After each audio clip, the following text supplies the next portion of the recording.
Қонақжай қазақтың қашанда қазаны оттан түспеген. Төріне шыққан кісінің жасы мен дәрежесіне қарай табақ тартқан.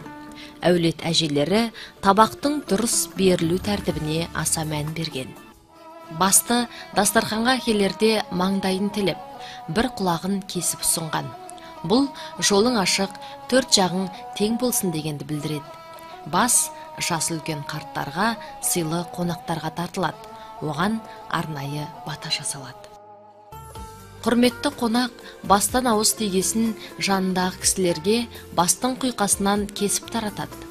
Жақсылыққа үйір бол, құлағың сақ жүрсін деп, үй иесінің жас жеткіншегіне құлақ береді. Табақ, төре табақ, сый табақ, құда табақ, құдағи табақ, қыз және күйеу табақ болып бөлінеді. Ұрын келген жігітке жеңгелері төс қояды. Алдына төс тіскесін күйеу жігіт төсті тазалап қоюға тырысады.